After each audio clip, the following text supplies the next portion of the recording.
Welcome back to Cinema Pursuit. Today, we're remembering the Titans. OCS kind of Strong loud, bro. side. Left side! Strong side. Left side! Strong side.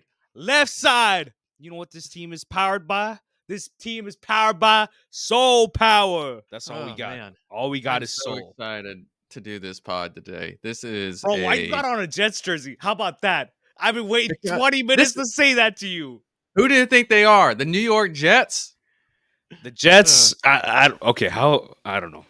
I have no opinions because I don't know what's going on with the NFL to like talk about them. No, the So reason I'm just wearing it because they make that off. It's funny. They make that comment in the last game they play of the season for the championship, where he's like, they're playing shotgun, and they're like, "Who do you think they are? The New York Jets?" And oh, okay. just a little football knowledge because I'm a football weirdo. The reason they say that is because the Jets, I'm pretty sure the timeline is up, makes sense. They had Joe Namath at the time, I think. Oh, And Joe Namath was the first passer to pass for 4,000 yards. He passed a ton on the Jets. So that's why they're like, who do they think they are? The New York Jets? Anyways, that has nothing to do with this, really. I'm excited to do this pod. Prakash, well, why are you excited to do this movie? I mean, first of all, this is a 2000 movie right here, straight 2000, 24 years old, directed by Bose Yakin. This man has not made a better movie than this. I like his movies, but he hasn't made a better movie than this. No, not But even close. I mean, we're doing this movie because the NFL season's starting, so I just wanted to do something that was topical that we really love. And we were going to see Deadpool and Wolverine the other day, and Will gets in my car, and I'm like, "Hey, guess what movie I just watched?" I was like, "The best movie, like the best sports movie." He's like, "Oh, Remember the Titans?" I was like, "Yes, Remember the Titans." I was like, "I don't know what Deadpool and Wolverine's gonna be after I watched just like pure cinema for like the last 2 hours. I don't know what's gonna happen." And it didn't work out for Deadpool and Wolverine. That's all I'll say. But Yeah. this movie is unforgettable. I think the last time I watched this movie was my dad was watching it on Disney Plus, and it got to the scene where Bertier has his accident, and I'm just like in the kitchen. I'm just like, I'm just like trying not to cry because it's like the emotion gets there, man. This movie is special, man. Like they want to talk about like corny movies and like cheesy movies, but this is a genuine movie where it's like this is my sensibility of like if you need to do a movie like this, a sports movie, do it like this or do it like Creed. You need the emotion. Yeah, well, something about most sports movies is they're all a little corny typically. I mean, maybe you want to take Moneyball out of that equation and a few other But modern bro, ones, but but but when historically they're corny. but when they go on the run, like the streak Yeah. in Moneyball, that has to be I get that counts as corny. That has to count as corny, and it is that's my favorite part of the movie I because think you I can didn't know put the yeah. Oakland A's story at all. I didn't know Yeah. what their story was. I mean, do you just want to go run the Moneyball pod real quick? I don't even need to watch it again. We can just go. Coming next year. Let MLB start. Let the season start. Yeah. 150 games, real No, but quick. I think you make a good point there. What makes this similar to other sports movies but better? And I would I say it's like it's not the best sports movie of all time, but it's one of the ones outside of Moneyball that I probably return to the most because yeah, it's corny, but I think it's so you can be corny and you can be earnest at the same time. And this movie really earns what it's going for here. It really wants to wear its emotions on its sleeve and be over emotional and be a little bit in your face about it. And that's okay. Movies can do that and still be worthwhile experience and worth watching. Not everything has to be serious and nuanced and a good take on modern issues. It can just be it's a Disney movie for crying out loud. They weren't going to solve Well, racism in this movie, I'd you argue know? I'd argue the otherwise that like the movie is corny and cheesy, but I think the emotions are right. It has to be this emotional because this movie is rewatchable. This movie should be on TV at like if I turn on the TV, Remember the Titans should be on TV There was just a because while it was. people need to watch this movie more because you already know what the climate is outside when it comes to like the news and Yeah. division and every like the hatred.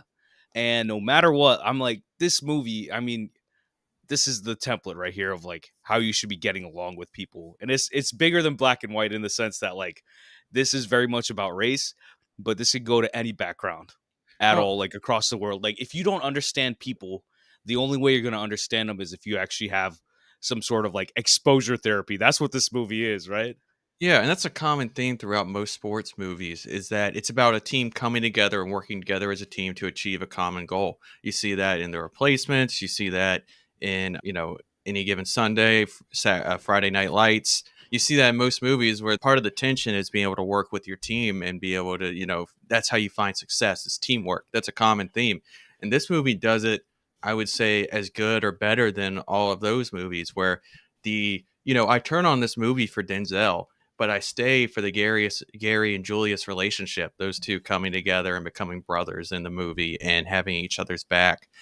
And this movie, even if it is over dramatic, I think that's intentional, and I think that is what makes it so good because sports is larger than life a lot of times. Things happen in sports that are, you know, they say sports is like reality TV sometimes, and that's true, especially if you follow something like the NBA. And I mean, I follow it, so I know. And so, yeah, like sports is over dramatic. Sports is, because sports is very simple, and Denzel will say this a lot in the movie, it's the type of stuff where it's like you win or you lose, sports, you lay it out on the field, you win or you lose. It's very simple, it's binary. And because of that, you can have these emotions because everybody's going towards a common goal. So I love this movie. And I mean, like I told you, this movie it's Forrest Gump vibes to me. Where it's like Yeah. there's a lot of people who might not like Forrest Gump because it's kind of corny, it's kind of cheesy, but it works because like the emotions feel genuine Yeah. and the themes are there. Like this movie, I mean, yeah, we can say it's a Disney movie, but it's got themes, and Well, it's not exactly Bose Yakin doing it. It's definitely the script for this movie. comparing it to something you just did National Treasure on the pod with Pat a few episodes ago. It's a similar vibe, to where it is a little bit cheesy, but it's earnest in what it's trying to do. It's a fun movie, it's a good time, and you love the characters in it. And that's what this movie's also doing. Jerry Bruckheimer produced it. Trevor Rabin did the music for this, and then he did the music for National Treasure also. That's funny. Well, that So, makes sense then, right? right? And Yeah. the music in this is really good. It Besides, is. like the insane amount of like needle drops, we're gonna Yeah. talk about it. This movie, but that's what I'm saying. This movie has soul. It's not. This is not no Yeah. joke, man. This movie has soul. And there's, I mean, that's why it's like I was watching the movie, and usually we take notes when we're like watching the movie just to prep for this. And I could barely take notes because every 5 or 10 minutes I'm like, yes, yes, this is how you make a movie.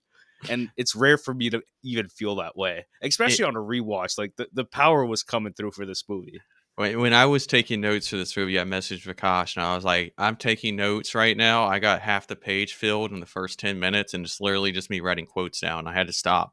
Even after I told him I was going to stop, I couldn't help but continue to write quotes down. Just like I had no good analysis for the most part in here. Just like, oh man, Denzel said something awesome. Let me write that down. And it's just that type of movie where every line is really well thought out and written. Every line is well delivered by not only Denzel but the rest of the cast. Everybody was able to Fantastic read the cast. script and understand how they were going to present the lines in the script. And sometimes you get a movie where everybody's kind of in a different movie when they read the script. I really love House of Gucci actually, but everybody it feels like in that movie is in a different movie. They're reading the lines, they're understanding the movie differently. This movie, I feel like you even the like there's a lot of ways this movie could have gone wrong if somebody took their lines a little too seriously, and it felt like everybody was on the same page from the beginning to end in this movie. That's the thing though. This is the perfect example. This is a bad idea, great movie. So you know how like Lord and Miller, they make like 21 Jump Street, Lego Yeah, movie, Into the Spider-Verse. The things they've written, they all sound like bad ideas on paper, but the movies are really, really good. that's a And good this point. is what that is. This is a bad idea on paper. Like, oh, we're gonna use the undertone of racial integration for schools, and we're gonna put that as the basis for a football movie that's going to be a PG movie for Disney. How did like that sounds like such a bad idea, but it works. It You works know, so well, man. And this has to be like just for regular people. This has to be like a favorite movie of like so many people. it is. It's I would say this is in the squarely in the dad movie category. And I Bro, say this that is oh, partially because my it dad is. was the one who introduced me to this movie and told me it was one of his favorites. But this is for sure a dad movie where you get Denzel, which is like what top 5 dad actor of all time. Dads love Yup, Denzel. You got yup. football. You got, a very simplistic take on race relations in the 60s. And you have just really good action, drama, dialogue. Like, this is a dad movie through and through, and that's a good thing. I don't say that as a negative at all. I love dad movies. I love Ford versus Ferrari. I love Die Hard. We did Die Hard on the pod early on. True. Um, Movies like this Ford have a versus place in our Ferrari is coming, man. I'll yeah, tell you that. movies like this have a place in our culture, and I'm glad we have them. And so, yeah, I think that was a good point you just made there. I think the movie jumped from like being a movie I really, really love to like this is one of my favorite movies of all time within the last like, this past week of like watching the movie again. And that's I'm being serious. Everybody Yeah, needs to watch this movie. I like people can complain all they want about this movie, but this movie has the juice. It'll never stop having the juice because everything works. This is very much like when it comes to the filmmaking, it's kind of just like, the beans. It's very much just regular stuff for the most part, but the regular stuff in this is still like 1,000 times better than the regular stuff we get today, if that makes sense. Because today the filmmaking, I don't know, it just looks off. The shot of Coach Yost, he's sitting on the tree trunk, and then his yeah. daughter, like Cheryl, comes like runs over to him. I'm like, that's such a beautiful shot. I'm like, we wouldn't get this in a movie today. The reason we wouldn't get this today is it would be mocked relentlessly when it would come out about being too naive and simplistic and corny, basically. And I think movies that were a little more fantastical and corny were more accepted back. I know this is only Yeah, 2000, but it is 20 years ago or almost 25 years ago, actually, which is weird as crap to say. They still make movies like this. They just don't pop off and they're not as good. yeah, because the filmmaking's not good. And Yeah, I was reading something. Someone was saying, "Oh, like the movie's not really like that well shot, and this and that." I'm like, "Nope, this movie is well shot. This is I think it well is. directed, edited. The soundtrack hits so like there every single aspect of this movie is exactly what we talk about on this podcast for a reason. Like put Remember the Titans in the Criterion Collection. Like this is how good this movie is in my opinion. And it's not solving any problems, but it's like it has elements of brotherhood, it has elements of how to be happy in this world and see other people's perspectives, and that has something to say even more as the time has gone on. And this Y- is not a tearjerker, like just to be a tearjerker, but it's like when that one moment happens in this movie, it works because it's like mhm. you actually fall in love with these characters, even though Berthier comes out in the first part of the movie and he's like, "Oh, we're not gonna play for that animal," and Denzel's sitting there in the office just like, "Okay, this boy's about to be my boy. I'm about to be his daddy. I Who's want to who's your, bring who's your daddy? I want to bring You up what are." you just said about the filmmaking, though, because I think that's an important point. Do you know what else the cinematographer has done? Because he's Yeah, not just like a. I know the director has not really done much else, but the but cinematographer is good. I got yeah. He's done Nice Guys. He did both the Sherlock Holmes movies. He did, Constantine. He did one of the Planet of the Apes, the 2001 one.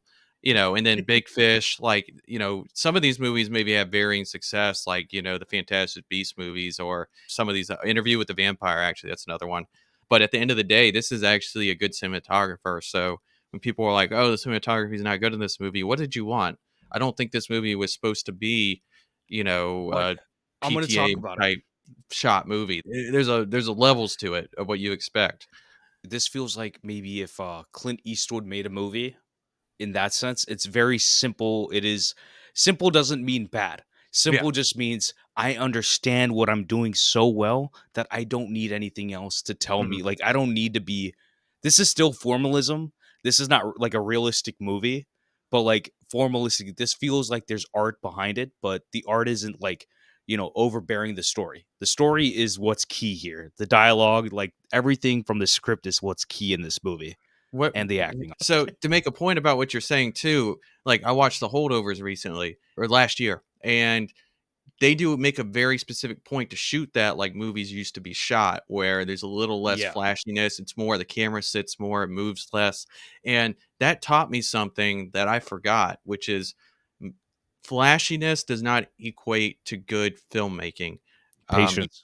you can, yeah, patience is key. You can put the camera down and you can let the scenes go, and you can have simple 1-2 cuts back and forth. You know, the greatest movies in all of Hollywood are mostly, or in old Hollywood, are just, camera back, camera at one person, cut to the other person talking, camera at one person, cut to the other person, back and forth, and that's okay. That it doesn't have to be flashy every time. But that doesn't mean that the work isn't good. I was watching Some Like It Hot, and Billy Wilder, like there's a car chase in the beginning of the movie with the cops, and there's some prohibition stuff going on in the movie, and it is so well shot. I'm like, oh, skip to we watched Moonstruck last night. Highly recommend if y'all haven't seen Moonstruck. Like I filmed Jill on Twitter, she recommended it. Fell in love with this Fantastic movie, movie. and you talk about like just framing, you talk about just simple shots and lingering shots, and that movie works so well within that, and it's just we need more of it. It's Mhm, just you have like a movie like Past Lives, Celine Song. You mhm. rarely get it in movies that are, more commercial nowadays, which sucks, but it is what it is. I do want to talk about Denzel real quick though, because this is like peak Denzel right here. It has to be peak Denzel for me at least. This is the PG version of Denzel at his best. This is Training Day, but PG. You know, this is Denzel keeping himself in the confines of the Disney company as much as he can, but still being, an incredibly charismatic, but also frightening and also commanding presence on screen. It is, to me, in his like top five, top three, whatever performances. This is up there. Like this, and I love that about him too, because football movies. There's one thing about them always is that you have a coach.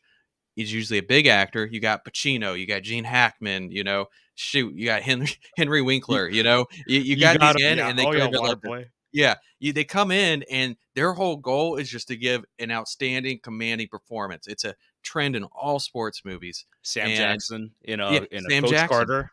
Yeah, Yep. exactly. So this is them giving Denzel the script and saying, "Just go for it, man." And he eats up those lines better than anybody else would, man. He reads. There's lines he delivers which would just be normal for anybody else, but when he delivers it, it's like blowing my mind. It's so good.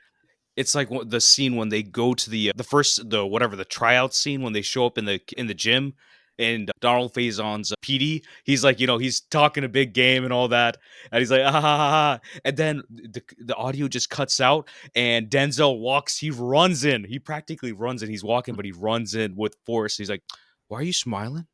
You smiling? Why are you smiling? Is Football's football fun." fun? Is it like, yes, sir. Yes, sir. And it's like, oh, like if and especially living in the South, like we know what this movie feels like. This we didn't have like, hard, hard butted people in like this when we grew up, but we grew up with like the era of like those people definitely grew up with that, and like they gave us a little bit of it. Like both like Coach Case, that man had a paddle in his room just for like just to remind us, like, oh yeah, like this used to be a thing. We used to, you know, slap them booties. Yeah, it is just an all-time coaching movie performance, and they got the right guy for it. I would love to see him do another one, Honestly, even with it at being this older. age, Yeah. it'd be just the same. People want to complain about, oh, why's Denzel got this action in Gladiator 2? Y'all gonna watch Gladiator 2, and he's probably gonna be the best thing about the movie, even though Paul Mescal and what's his name? Whatever, the Mandalorian's in it, even with a like an all-star cast, Denzel is probably gonna be the That best one because you he's know, that always the best. that'd be an interesting thought experiment for another time. How many movies has Denzel been in that he's not the best part of? Because I think it's a very small amount, if any. Like, I know there's probably Yeah. some, but it's a very small amount if you think about it. Because when he comes in, he always comes in hot and commands the screen. That is one thing that is consistent about him across all movies he does. I'm trying to think because I can't think of one. All I'm But, thinking about right now is Pelican Bay shoot yeah. program. King Kong ain't got I'm thinking about Yeah. that right now. Someone will think of one and sure get a like nasty comment on Twitter or something about it, but like it's rare Have is what y'all I'm not saying. seen this movie from Yeah. Denzel? Y'all They're don't like, know "Well, about this much ado movie? about nothing, she won the Oscar for 5 minutes on screen." Yeah, whatever. Keanu Reeves. Yeah, No, yeah, no much about he's in it with the dude from House and Dead Poet Society and Kenneth yeah. Branagh and Keanu. They that movie's good. It's a stacked cast. Yeah, Let's get into Action is the Juice let's do it. because this movie's got all the juice in a different way. Like this, like I told you, this movie is so fun to watch. Give me the first scene for Action is the Juice. Okay, so the scene for me is the game that's about in the middle of the movie where their starting quarterback Rev gets hurt. It's when um I can't remember It's the the second character. game. Is that the one where he gets hurt? Yeah, Okay, because that's so when Sunshine comes out. the one where he basically calls Denzel a slur, that coach. Yeah. Yeah. Okay. So essentially, Rev, the quarterback gets hurt because the tackle misses the block on purpose, and we get, I'll get to that in a minute. But Denzel gives that speech about taking care of 12 brothers and sisters, and then shortly says it was only 8, which is pretty funny. And then Sunshine, you see him gain his confidence, get to the huddle, tell them the play they're going to run to get their, wits about them. The linebacker comes right at Sunshine the first play. He bends down and then pops up and knocks him over. Then the music starts playing. You see everybody laughing. And then when you keep going, you get to the emotional payoff, though, of Gary going to the Denzel and saying, "Hey, I think he missed that block on purpose," and then going to his friend and being like, "Hey, you're off the team." So you get some of the joy of that, and you also get some of like the drama of him having to go tell his friend, "Yeah, you can't be on the team anymore." And it swings both ways. It kind of is a microcosm of what this movie is doing emotionally, and I just love how earnest it is, and just how him confronting his friend is like a really good capper on Gary's growth in this movie as well. Right after that, Julius goes to his house and all that sort of stuff happens. Yeah. But it's very much a thing that they're trying to make sure that you see the difference. That anytime, and it's like you can, the movie is what it is, but it's like we all would, no matter what we watch, whatever art we take in or the news or whatever it is, we should take lessons, at least good lessons. And this entire movie, these conversations are not easy. These things that Berthier, among every other like, character of color in this movie, is confronted with is not easy, and they show you that. It's like, and Ray, when he comes outside to like tell Ray, it's like, oh yeah, like you're off the team. It's like, oh, like you're gonna go with them, like you're like over our friendship. That dude looks like Marty McFly to me. This every time I see him, I feel but I'm like, bad because I hate that they man. really, yeah, he has a really hateable face, like, and like I feel bad for him because they casted him Affleck because he just looks like that stereotypical like old school racist guy. So I but he mean, does it a good works. job at it, It works. It and works. they show it throughout the entire movie. Whenever you see the team celebrating, he's always kind of weirdly in the back, like they don't linger on it, but he's always kind of not celebrating with the team. So they lead up to him not growing. He doesn't grow, and it kind of, you have to show that some people, like, people say this movie is not nuanced, but you have to There's show that some nuance. people don't grow. Some people don't learn. Some people will just stay racist or whatever their faults are. They'll just stay that way their whole life. And you have to show that difference, because if you just Yep. expect everybody to grow, then what's the point? Like, You if know my everybody opinions grows, about why do it. we have to put in this effort? We have to put in the effort because not everybody grows. I think you know me. I think everybody has the potential to change if they want to change, but then on top of that, it takes some people can change at the flip of a dime. Some people it takes a little bit of time. Some people it takes a lot of time. And then obviously there's some Yeah. people who never want to change because they think that what they're thinking is 100% right. And Yeah. I don't think I've ever there's very few situations in my life where I'm like, "Hey, I guess I think I know exactly what I'm talking about." No, like there could not be a different opinion about this. That's probably not reasonable. And, you know, I could see why people think this. There's rarely a situation like that. And this scene, it's the juice, man. The other payoff is like Sunshine getting the ball after the Mhm. game. And you're Yeah. like, oh, it's because Rev taught me the slide or whatever, right? And it's Yeah. like you just feel the love in the locker room. And every time they cut to the locker room, there's always something going on. When Sunshine kisses Berthier, and he's like, "There's too much male bonding going on in here. I'm out of here." I'm just like, "Get out of here." It's like I said, it's like a good microcosm of everything this movie brings to the table. So I was surprised with myself when I was trying to when it became my favorite scene. I assumed it would be one of the others, but I just watched it and I just had a smile on my face the whole time. I just really enjoyed it. I mean, I'm already talking about mine. Mine is like it's like from the tryouts to the training camp. Like I'm not even gonna Yeah. say one scene. It's like there's so many little pieces interspersed within that, where it's like right when they're like getting on the bus, it's like okay, we don't need any of your people on defense. Like we've got that locked down. And like Ray standing right behind him as like like I'm the racist, but he's like who's your daddy, right? And that whole thing goes like I was like you ain't got no mama anymore when you get on that bus. It's like but it's like it sells because it's Denzel, and it's like and Yeah. he means it. Denzel's not just. It feels that's the thing about Denzel. No matter what characters he's playing, it just feels like he has embodied that character. Wh- There's a y- reason why he works and Mark Wahlberg doesn't work because Denzel Well, actually feels like he's existing in that character. yeah, well, there's not many other actors who could deliver that line without that coming off as like menacing or making them a jerk. Denzel's Yeah, able to like insult you and take control in your face, like look at you and just call you basically, a word I'm not going to say because this is going to go on YouTube. And but because it's Denzel and he's got that so much charisma, you're just laughing and you're just like, yeah, Denzel is your daddy, man. You better listen. they get into all of it where it's like, oh, everybody wants to sit at different tables and all Yeah. that sort. It's like, no, we're right from the bus. We're gonna sit with our teams. We're making a family here, and he asks them to get all that information from each other. And he's like, okay, let's just like I think they do the 3 days or whatever, and they come back and it's Julius and Bertier, and he's like, oh, it's like, or I'll get into it, full. I'll go full into it when we go to dialogues, but the entire movie they're trying to they're like I said, it is extremely confrontational for a movie like this. It's a sports movie. The sports work, but it's always the moments in between that like actually put you together. And I think that's a part of that sports culture where it's like it's brotherhood, and it's like I don't know. There's a beautiful unity that comes from it.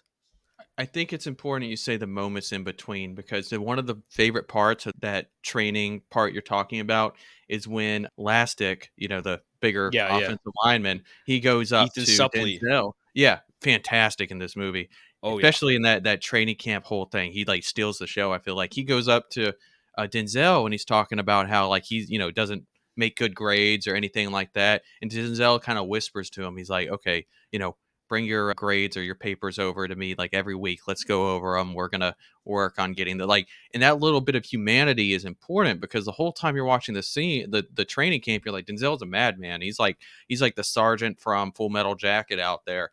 But then you see that bit of humanity where he's like, okay, like let me help you. Let me help you person to person, man to man. Come to my office. Let's go over your test scores every week. Let's get you on the path, and it pays off later when he gets into college. That's why when people say this is corny or they didn't put a lot of thought into stuff, they did in this movie. That little moment of humanization is crucial to Denzel's character in this movie. I think the difference is that back then, when people really fell in love with a movie, the movie had the text for you to fall in love with it, even though you might not know it. Hmm. Nowadays, like when it comes to bigger movies, it's coming less and less that movies they can be corny and they have the text to support it. Because with this, I mean, you don't have to agree with Denzel, but at every point he brings up a reason why he's doing it. When during I think it's the second game when PD gets subbed out and then he goes to play on defense for Yost, he comes back. He's like, "Oh, like why aren't you treating Bertier or like Ray like this?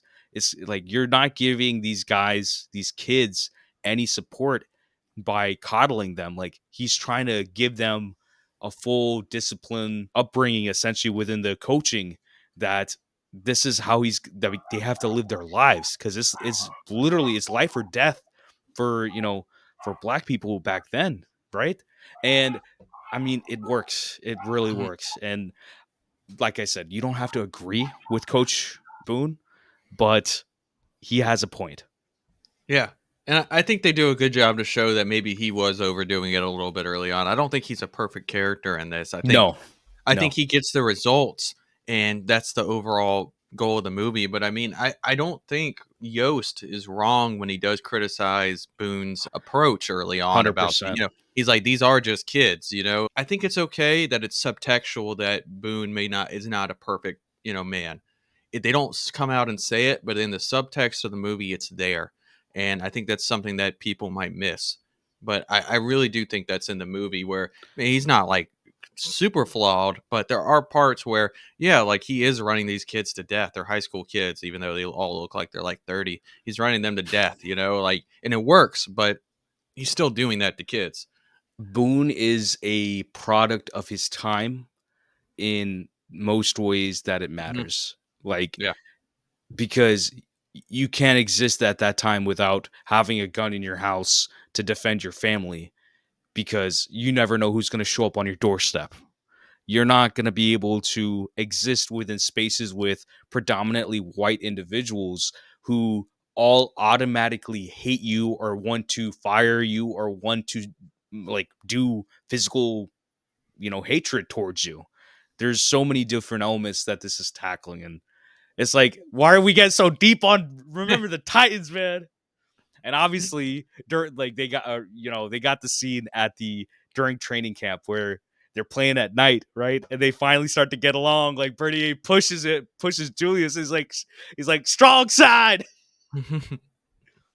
That And first moment between them where they do the strong side, left side thing is one of my favorite moments of the field because you can see Julius is confused that at is one of the first. best moments of Yeah. cinema, period.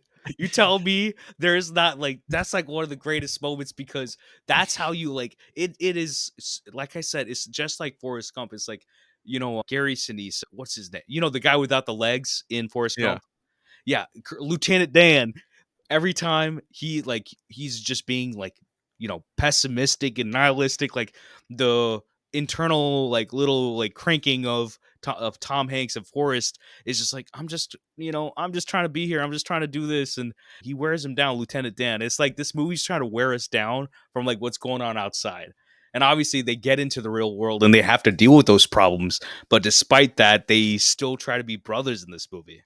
Yeah, that scene is probably the most testosterone I've seen in a movie outside of like Top Gun, Bro, you want to talk which is about not a bad thing. testosterone? The production value is the testosterone. Production value. Okay, my voice is crackling. Y'all heard that, right? So, some of the most impressive aspects of this movie, whether it's an artist, moment, scene, what is the production value for you for this movie? Because I've got some production value. This is hot. Yeah, it's Trevor Rabin's score. It's over dramatic when it needs to be. It's touching when it needs to be. It's uplifting when it needs to be. It just it uplifts the more emotional moments of the scene in the movie to new heights. It's A- it you And it's he's using perfect the for what snare this movie drum. needs. Oh He's got yeah. the snare drum going, and I'm like, "Is this a military movie?" Do do do do do do do. I'm like, "Hold up." Hey, Oh, you that's the National Treasure score. My bad. I just went off a default. No, but No, seriously, like, every time like there's something happening, and it's like you hear the snares like, and it's like yeah. it's building up like the emotional high. And it's like I think Trevor Rabin he's not like a composer, he does other stuff. Like he's a rock, like he's got a band and stuff. So it's like the amount that this man understands of music is just insanely impressive. I love this man. We have oddly, I think he might be the only composer besides like John Williams where we've done two movies for him. Yeah, I don't even think we've done two John Williams movies, man. well, I want to give him some credit here. Like he did the Armageddon score, and whatever you think about that movie, that's still a good score. National Treasure, like you just mentioned. I mean, he's still working to some degree. He did well. He hasn't done anything lately that's been too big. He's been doing a lot of TV scores, but he funny enough does a lot of scores for like movies that don't do well. But his scores are always good in them. So I don't hold that against him at all because they bring him in and he knows what his job is and he's able to uplift the movies that he does scores in even if they're not great movies. And this is That's the obviously power of music, man. yeah. And no, that's There's a great production value. whenever that score, I was listening to the score when I was writing down my notes for this, and I was just like, whenever that really kicks up, it is just like it feels like classic movie making. It feels like a score you'd see in a Spielberg movie. That's how classic it feels to me when I listen to it. But it's very much the scores we've been talking about. Like I talked about National Treasure, but talk about Alvin Silvestri, Back to the Future. That's very much in that same vein of Mhm. music. And it's that John Williams type sort of music that's very classic, something we've been hearing since the 70s. And it just, I don't know if it's a throwback, or it actually is a throwback. It very much feels of period to the movie. It doesn't feel like it's a new score. It's not. I'm not watching GoldenEye and I'm hearing like a techno sort of like 2000 score. Yeah. So it works, Yeah, that's my most impressive piece of the film. bro. The football in this movie is so hype, man. They Yeah. shot the crap. I told you they shot the crap out of this movie. Philippe Rousselet shot the crap out of this movie. The editing is pitch perfect. But for me, it's like all the camera stuff is fantastic. Whether and the framing, the blocking.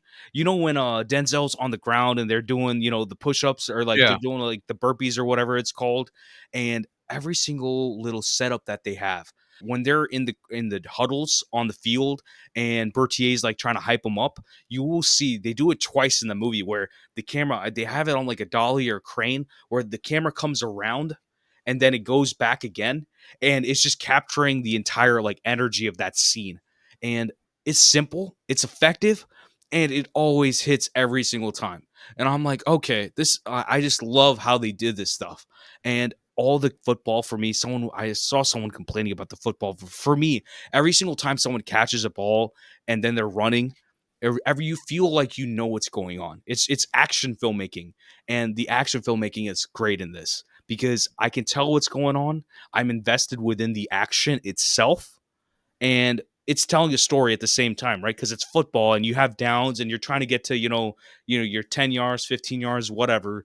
So it all works perfectly. I mean, put it this way. I don't think I knew football as much when I saw this the last time I saw this. Like, whatever, when I was younger. I definitely know it a lot more now. And I respect the football in the movie. They get high school football right because Denzel says in the movie at one point that he runs 6 plays and they run them well or something like that. And Yeah. that's the thing about high school football is they don't really most high school football, they just run the ball. They do option plays, they do different handoffs, and then they probably have 1 or 2 passing plays because you can't really expect high schoolers to understand the nuances of a playbook or even have the time to learn a large playbook. So, Yeah. in a lot of times in movies, they don't understand that. They'll have it look like an NFL offense or even a college offense, and that's not how high school football works. So they understood that part, and then with the filmmaking you're talking about, you can actually understand what's going on with most plays, which is actually not something that's common with football movies. I still think we have more to room to grow with how we film football scenes in movies, but this Yeah. movie does a really good job of actually. Of you understanding what's happening within the context of the story of like when Sunshine makes a good play, it's evident and you can follow what's going on. When he flips the linebacker over, or when they put in I'm forgetting his name at linebacker, Edie, PD. when they put him at Yeah. linebacker, you understand, or you can actually understand when Ryan Gosling's Bro, character that's what I was Alan about to is say. How playing is is he a horrible at cornerback. linebacker? But yeah, but Ryan Gosling's horrible at cornerback. I assume that's what he's playing. And you understand why, though, because you watch him and he's like backing up off the line and the guy's just going right by him. At least for me, I watch a lot of football and it makes sense to me why he's screwing up the play is that he just doesn't have the speed to recover when the guy goes past him. And they do a good job of showing that. Bose Yakin is not American. And this man had to take a 2-week football camp before he made this movie. Really? He's not even a football fan, but he made one of the best football movies. And it shows. And you know what I was thinking about? When it comes to the camera movements, yeah, I'm talking about some of the bigger things, but some of the simpler things is the camera placement. It is very much closer to the ground, like you're almost Hmm. in line with the football players, or you're a little bit under them. Every time you see like a sideline or you're looking on the field, there's never a shot in this movie where they're above them. And like it's not like you're watching a game, it feels like you're experiencing the game. And there's That's a a good difference call. between being up here and being down here. And I was thinking about, how in the NFL now they have those like the zoom lenses and they Yeah. have like those shots where it's like they've got really big like drop off like right off their backs with a focus. And I'm like, they're trying to make it cinematic with those cameras now. And Have it's you like, eh, if anybody wants to see some of the best real life cinematography in a while, it's been a few years since this happened, but there's a Cordell Patterson return. I think he was on the Bears at the time, maybe, where they have the sky camera and it's kind of low to the ground because it's on that wire and it's following him throughout the bro, whole the return at, the wire at a, cam is yeah, fantastic. and it's not like a wide shot like most football plays. The camera's following him the whole time. and it looks like something that straight could be out of like any sort of movie. It looks better than the Hines Ward returning the touchdown in Dark Knight Rises. Like it's that vibe of like it's kind of low down following him, but it looks amazing. And so I really think there's actually room to grow with how we show football in movies. The problem is that usually the people making these movies aren't football fans, so they don't understand how to show the game. They shoot it like an action scene. But this is one I of the mean, closest I've seen to it actually being shot well in a movie. but it's like Bojack, and he at least, even if he didn't understand football like 100%, I think he did enough. But like he understood it to enough to where it's like, oh, we need to show these moments, and this is how you're going to invest the audience within these moments, even if they don't know how to play football. And I think that's a very interesting place to like approach this. But it's like the production value's there; it very much hits. Besides saying strong side, left side. There's some dialogues up in this movie. The dialogue is fantastic. And remember, the Titans, it is truly unforgettable. Zach, hit me with some dialogue for this movie that isn't something racist. Yeah, you know, Silence, dead silence. That's what you hear. Dead silence. none of those parts made my top quotes. I'm gonna be honest. I wrote down 3, and I had to really restrict myself because I think I could have wrote down 20, or I could have just read the whole script. Honestly, Read like the script. Yup. So let me give you 3, and the first one's kind of a small one. So when Boone and Yost are like in the, I guess, the stairway of the schools, they're talking, and Denzel is, just tells them, "You're overcooking my grits, coach." And the way he says it, I can't even say it the way he says it. To me, it's just so classic Denzel, just like coming up with a phrasing that is just so charismatic and meaningful and funny, and just with his delivery, it's just awesome. Second one is that the first time they're just shoving each other and you go left side, strong side. We already talked about that. And the third one, and that's the one I want to read, is from the scene that I gave my, Action is the Juice scene earlier, but I want to read the whole thing because the way that Denzel delivers it is awesome. So this is when Rev gets hurt and coach wants to put Sunshine in. Sunshine goes, "I can't make that pitch, coach." Coach Boone says, "Yes, you can. When I was 15 years old, I lost my mother and father in the same month, Ronnie, the same month. 12 brothers and sisters. I was the youngest one of them, and now I wasn't ready either, but they needed me. Your team needs you tonight. You're the colonel. You're going to command your troops. Twins right, 48-0 read. Go." Just, and I can't even do the inflection that Denzel gives on that speech, right? But when he gets to I was fired up. I was ready to go run through a wall when he said that. I was ready to go. And that is exactly what you need from a movie like this. Just that motivational run through a wall, go help your team. You're the captain, command your troops. That's the stuff I love, man. That's the thing. It's like I said, it's the beans. Like this is just like, this is the protein of a sports movie, but it's done correctly. There's a difference Mhm. between making this like dramatic, and this feels almost over dramatic, and that's what you need for these movies. You can rarely have like, the Creed movies where it's like what we have today. It's kind of dramatic but not over dramatic, but it really sells either way. But this works, man. And that scene, obviously fantastic, but that's the part that really sells it all. That is what gets you hyped up. And then Yeah. you get on the field, and obviously, he takes down the racist, and it's awesome, man. It It's is yeah. awesome. Every single time he's like, "Oh, like," or what is the other coach say? It's like unnecessary roughness. It's like on the Yeah. quarterback. It's like, bro, get out of here. That's funny too. But just yeah, I just want to jump out of my seat whenever he just flips that linebacker who's trying to get at him, or defensive end, whoever it was. It's just so satisfying to see him just go pop. They give Sunshine almost like this Bruce Lee sort of vibe. Yeah, And it's like, oh, I was like, I'm not taking the hits. Like, oh, I'm gonna just step out of the way for this. He's like, I'm not gonna fight you, but if I need to fight you, like if I really need to take you down, I can. Because that yeah, was a big dude, and Sunshine, like the actor, bro, looks so small, like in yeah, comparison. But he takes him right on, and he gets it done. yeah. What do you got? I've got some juice. I got a lot of juice because it's the dialogue in this movie is fantastic, man. Okay. Special shout out to Hayden Pantier. Like she's playing Cheryl, and that Hmm. little girl. Every time she shows up, she's just so funny. Besides, like the one moment of her being like super mean to Yeah, Denzel. Besides that, like to Coach Moon, she's awesome in this it's a movie. good child And performance for sure. And that's the thing. It's like usually a child performance, it might be a little too, winky dinky, but like Yeah. she is intense. She's like genuinely intense in this Yeah. movie. When she's on And the when she stand used to be and like, ticked "Oh, off. like, give my Yeah. daddy a hug," like, she does that too, and, like, that has to be, like, one of my favorite child performances When now. when she's yelling at the refs during the game that the refs are trying to screw him, it is so funny seeing her on the stands just ticked off. It's actually meaningful too because that's what convinces Yost to actually go over and talk to the ref and get his moment of retribution in the movie. Talking about Cheryl, that scene, the Blitz scene, I feel bad for not bringing it up during production value because it is that scene. The brutality of the Blitz scene when they're running through all of those guys and all you see is mud and you just see bodies flying everywhere. And it's not one time. I think they show it 4 times where they're just tackling through people. It is one of the most intense things I've ever seen. And you don't even, it feels like you don't even see a face.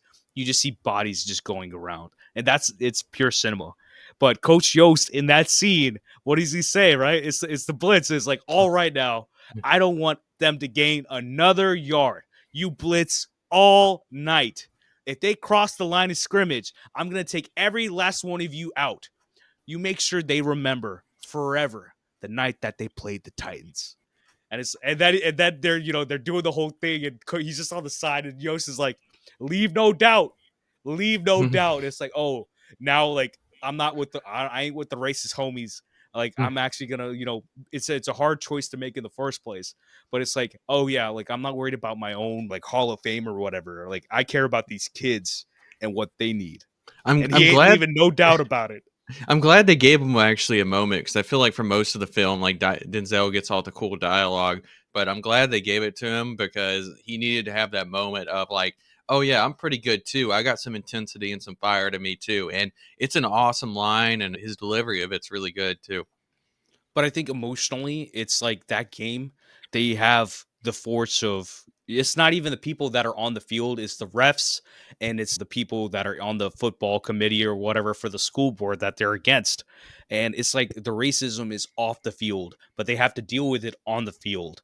Hmm. And you can't just have Denzel, you can't just have Boone dealing with it. We have to deal with it together because it's like like essentially Yost is a part of the problem because it's his friends causing the problem and him telling them to leave no doubt to go all out on these guys just because the refs are bad and everything else is against them says something about his character. Is like, okay, we have to be together in dealing with this. Like he says it later in the movie. He's like, oh, it's like I might as well finally join y'all, and he gives the defense to Boone at the end of in the last game. But in that scene, it mattered that he was actually just leaving no doubt. He left no Yeah, doubt about where he was as a character and where they are as a team as a whole. That's the best part for me. Or not the best part. It's one of the many, many best parts of this movie because this whole movie is awesome. Another dialogue. We will be perfect in every aspect of the game. This is me what we're talking about the podcast. We will be perfect in every aspect of the game. You drop a pass, you run a mile. You miss a blocking assignment, you run a mile. You fumble the football, and I will break my foot off in your John Brown hind parts, and then you will run a mile. And it's you're right. like It- every time I was watching this, like I watched the movie 2 days ago, and then now I'm like, God, I need to get in the gym. I need to run. I need to get better. It's like Coach Boone is teaching them unity, perseverance, and respect. And it's like he's like, oh, like that's my brother. Like I need that vibe of like we gotta like get together and just like just like pump some iron or something. Like it just feels like it just hypes you up every time he does that stuff. It is hype every time I hear it. You're right. That is you. You miss a cough, you run a mile. You miss a stutter, you run a mile. But one of my favorite ones, the one I quote out of this movie the most more than like any of the sports ones is Alice, are you blind? Don't you see the family resemblance? That's my brother. I'm like, you know how much we have to fight to the point where it's like people just as humanity that we gotta like that we can say that to other people. And I'm just like, it hits every single time.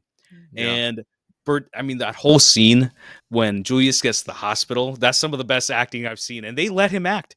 And like you said, it's like most of the moments of the juice goes to Denzel. But when it needs to be somebody else, when it needs to be like Wood Harris, as Julius, going like, what happened? Like, don't tell me that. Don't tell me that. It's like I don't even want to talk about it because I'll start crying because he's that good in that scene. And that's the only scene in this movie where it's like you really have to emotionally act. And they never go sobby, they never go tearjerker, but they hit the line, they go right up to the line, and then they really hit it. They get to that touchdown perfectly Yeah. for that scene. And then a little bit further after that, when they're about to play the final game, and everybody's like around the bed with Bertier, and Coach Yost is like, I think this is a very good time for prayer and reflection. And Bertier cuts him off. He's like, Coach, I'm hurt. I'm not dead. And I'm just like, thoughts and prayers. What's going on? I'm like, this is actually relevant to like, what's going on right now. Yeah, no, that's a good one too. They really give some of the best lines of the movie in that hospital room. Like it's funny and it's heartwarming and heartbreaking. Well, a lot of times that scene could end up being kind of corny. And I mean, it is over dramatic, but you could say it's corny, but I think it's a payoff. The relationship between those two is developed well in the movie. So when it finally happens, it doesn't feel cheap to me at all. It feels earned. It's earned because of how it starts, right? Yeah. They start fighting in the when because they're room together. They start fighting there about the Yeah. poster where from the Olympics when the guys they've got the hands up on the podium. They got their fists up on the podium, and then literally he mirrors it back to Julius when he's in the hospital, and he's like, yeah, it's like, yeah, I know I've changed. I know I'm better for it. Even after I've been paralyzed, I'm better for it. But the scene where it actually starts, and it is right after they're doing the 3 days, or Bertier says, "Listen, I'm Gary, you're Julius. Let's get some particulars over and just get this over with." And Julius is like, "Oh, particulars." It's like, man, no matter what I tell you, you ain't never gonna listen to nothing about me. Bertier, listen, I ain't running any more of these 3 a days. Julius, well, what I gotta say, you don't want to hear, because honesty ain't too high up on your people's priorities. Bertier, honesty. You want honesty? Honestly, I think you're nothing. Nothing but a pure waste of God given talent. You don't want to listen to nobody, man. Not even Doc or Boone. Shiver push on the line every time, and you blow right past him. Push him and pull him and do something, man. You can't run over everybody in this league. Every time you do something, you leave your teammates hanging out to dry. Me in particular. And then Julius with like the corny lines, like, why should I give a hoot about you? That's PG Disney right there. It's like, huh? Or anybody else out there. You want to talk about the ways you the captain? And Bertie is like, right, I am the captain. I was like, you got a job? Bertie is like, I got a job. You've been doing that job? And then Bertie is like, I've been doing my job. Then Julius is like, why don't you tell your white buddies to block for Rev better? Because they have not blocked for him worth a blood nickel, and you know it. Nobody plays, including yourself. I'm supposed to wear myself out for the team? What team? Nah, I'm going to look out for myself, and I'm going to get mine. And Bertier says, see, man, that's the worst attitude I ever heard.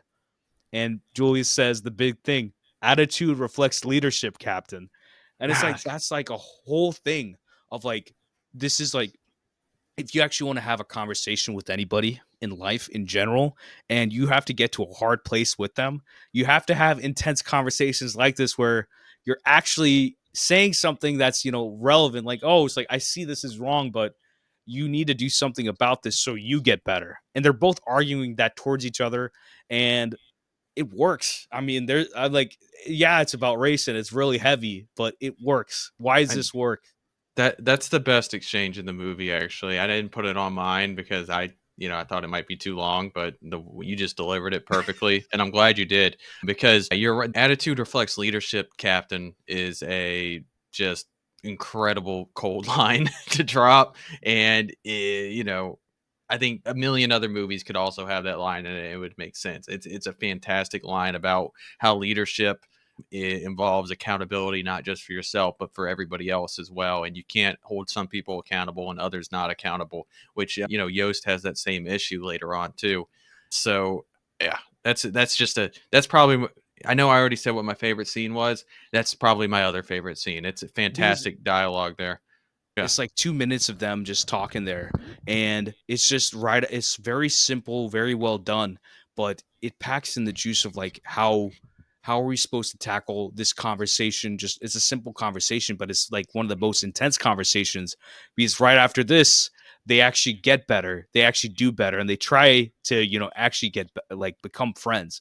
And I've had it happen in real life where it's like you sometimes with certain people, especially some older folks, like you have to get through the crap before you can like have a copacetic relationship with them. It happens. And I'm like, oh, I see where the writing is just, it really is there. Yeah. The last little dialogue I got though is I think it's after the first game, and Bertier's girlfriend, paid like Kate Bosworth's character, and all the white friends, they're like in the car and they're like, oh, like we're going up to the place and everyone is gonna be there. It's like not everybody's gonna be there. All the white people are gonna be there. And she says to Gary, it's like, what are you trying to do, Gary? And Gary says back, he's like, you just got to pick it up and run with it. She tells him, like, we're not running in the same direction. And she's like, standing up for what you believe in is all and well and good, but you really got your priorities mixed up. And Bertier just walks away, like, to join the guys, after the game. And it's like, that's the same thing we've been talking about. It's like, not everybody's going to change. She comes around later in the movie, but it doesn't mean that everybody else, all their friends, Ray, doesn't mean everybody came around.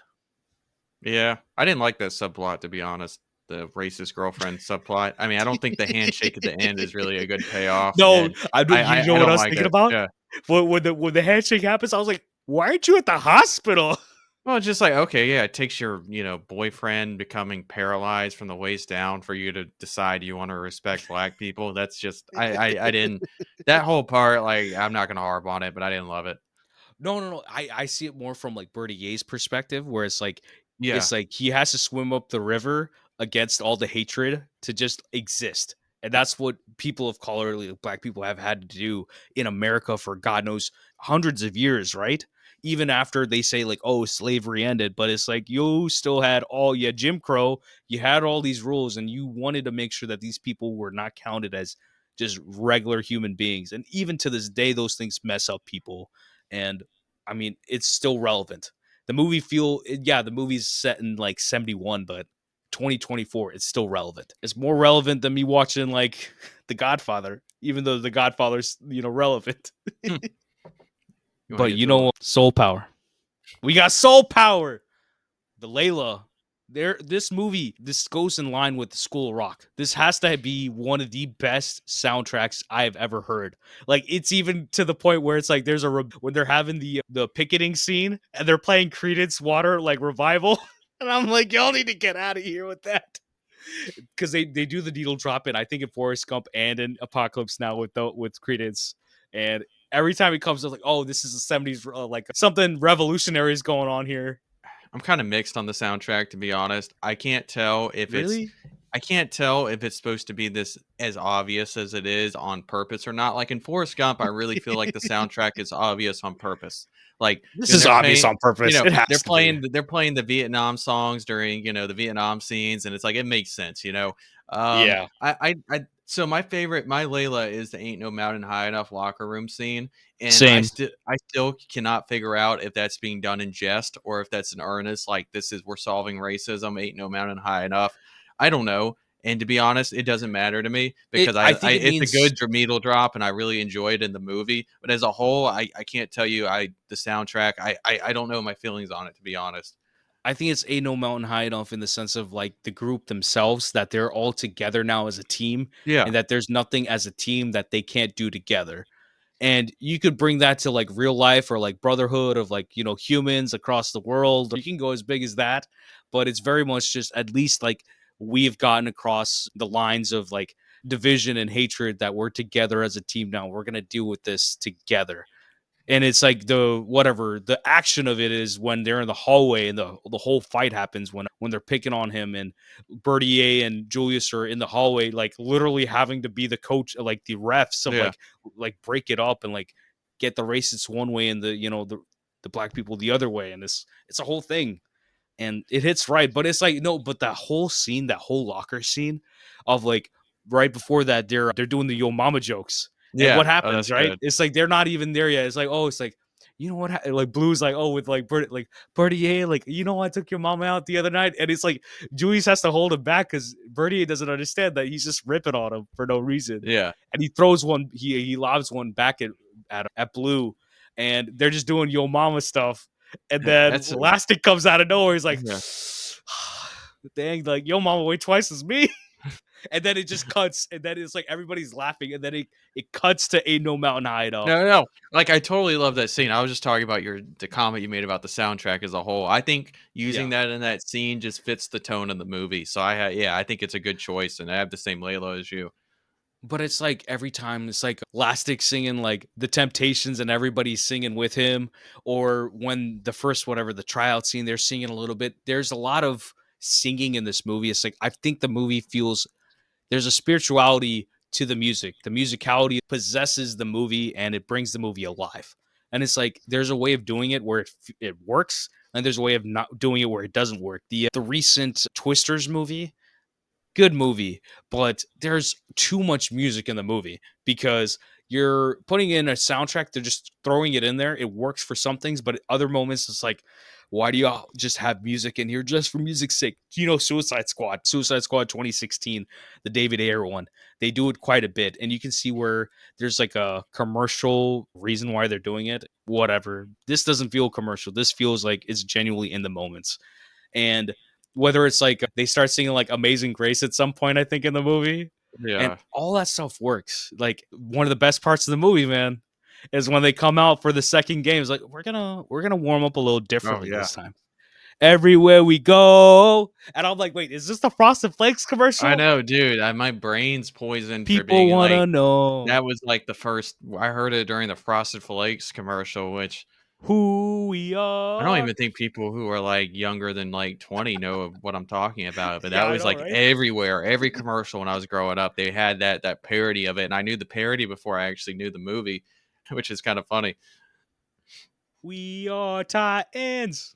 Mighty, mighty Titans. And see, so we finally got to talk about it. We went to like our middle school. We were the Titans, and the shirts that they're wearing in the movie, like the coaches, like Yost and Boone are wearing that burgundy red, was literally our school's uniform. And Yeah, you same cannot colors. tell me that they didn't watch Remember the Titans and then just like choose everything about our Well, school. and what was significant about our school too, and they weren't the Titans back then, but it was one of the first African American schools in where we are. It actually is Yep. when they eventually tore down our middle school because so it started this African American school and eventually became another school that was, that we attended.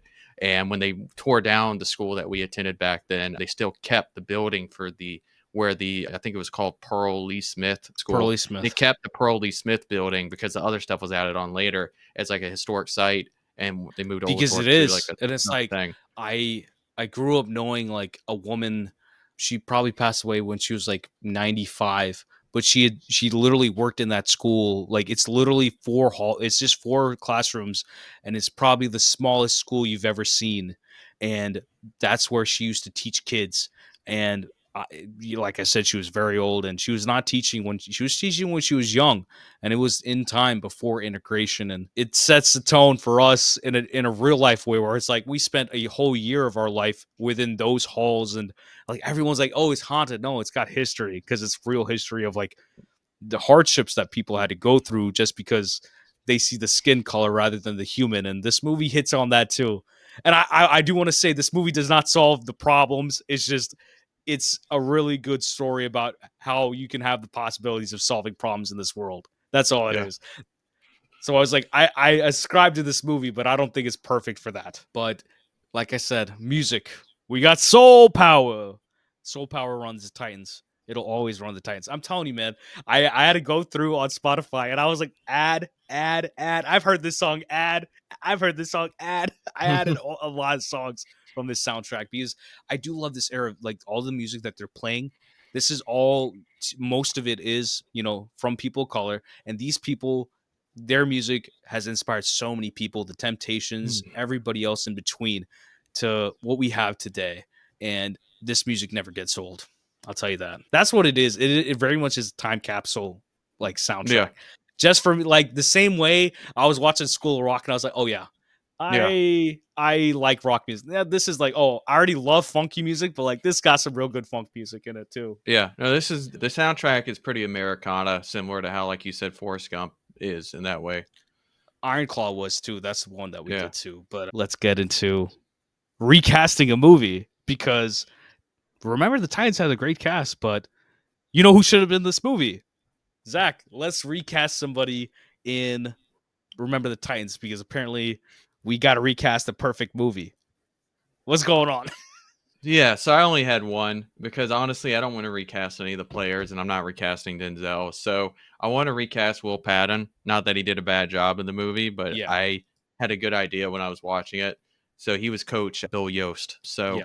I would swap out Will Patton with Woody Harrelson. He would have been the right age at the Bro, time. what?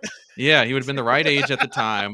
He can pull off the kind of racist thing, of course. He's got that kind of he's really good at working with other actors. I'm thinking back to True Detective, how he bounced off McConaughey so well. Bro, I think Wesley Woody Snipes and him and White Man Can't Yeah, Jump is exactly, fantastic too. exactly. He knows how to do Yeah, like fiery relationships where it's like yeah, we're not, gonna walk away from each other, but like I know how to be like angsty with the person right next to me and get along with them at the same time. yeah, and it would be a different role because Yost is actually kind of like a Nick Saban-y type, like, Yeah. doesn't not not that Nick Saban's not outspoken, but very much like, you know what I'm talking about, that type of man, I know and exactly Woody what you're talking will about. probably be a little bit more of a country type of man, which is kind of what you would think about Yeah. where this movie takes place. He could do the Alabama country type coach, and I think the dynamic between them, because the problem about Will Patton in this movie is that Denzel blows him off the screen, and part of it's the script and part of it's Denzel. And I think Woody Harrelson would be able to hang with him a little bit more in those confrontational scenes between the two of them and be able to really make their relationship more dynamic in the movie. They give him enough to work with, but he's never overbearing on screen. Hmm. Besides, like you said, the blitz screen or Yeah. I just said blitz screen as if I'm trying to say blitzkrieg. Hey, No, but hold up, bro. You got something on your glass. it's fog. Oh, okay. It's getting hot up in here. I've been talking about soul power getting to my soul, man. That's what it is. Okay. It's hot. Sorry. You can keep going. I mean, I'm trying to think if there's any like '90s actors because it's like if you cast like a Tommy Lee Jones in that role, Tommy Lee is a little bit too old for that role, isn't he? And he's almost a little too overpowering. I think he would take the movie from Denzel in some ways, and I don't think you want that. Because you want someone southern, and I mean, I can think of like, Incredibly southern. bro, Will Patton should have been Matthew McConaughey. Matthew McConaughey and Denzel. I Think see. about it. Think Matthew about it. McConaughey. Well, and this is kind of part of the Woody Harrelson problem, though, and definitely McConaughey. There's too You can't have too much charisma as the Yost role, and that might actually be why Woody. Hold up. You didn't know that racist people can be charismatic? You didn't know that? I, You I'm just talking you about ain't told me the that role. Calvin Candy ain't charismatic? I'm talking about this role. I'm talking about this role. But But yeah, you I get get what what you're going I for. That would be another guy, but he would have been too young at that point, I think, though. yeah, if you wanted someone who could play the understated a little bit but have the trauma of it, you want like a John Travolta. John Travolta could be he's He's too of that weird, he's though. I mean, at that, in the what you mean by 2000s, that? he's too What you weird by mean? the time we get to 2000. That I get what you're. I know I'm just shooting down everything you're saying, so that's not good podcasting. I'm sorry, but there's probably other people that I'm just not thinking of right now who would be great at this. The perfect person for it though is Sam Shepard. He's in Mud Yeah, and he would have been the right age. He's been in some movies, but he used to be a playwright among other things. He's in the right stuff. You've seen that. He's a southern guy, but he's got the touch and pull of like he can be charismatic, but he can also be someone that you're kind of rooting against at the same time. But yeah, that's I what you mean, kind I of love need. Will Yeah, Patton, man. yeah. And Will Sam Patton's Shepard, not bad in he's this. good. I He's wrote good. in my notes that I was impressed by Will Patton when I was watching this. More impressed than I've been in And previous. it's I don't know if the age would have been right, but Steve Zahn I feel like could have nailed the part. Steve Zahn was like in his He's lower probably too 20s. young. Yeah, he's too young at that. But That's like right saving now, Steve Silverman, Zahn would. Steve Zahn. Yeah, right now he would murder that part, man. Steve Zahn would be good. That'd Okay, be a good cast. okay. Who do you got though? Who do you got? Bro, I ain't got nobody. How many pods am I gonna do with you where you don't do that? I gotta start killing this category. Well, come on, man.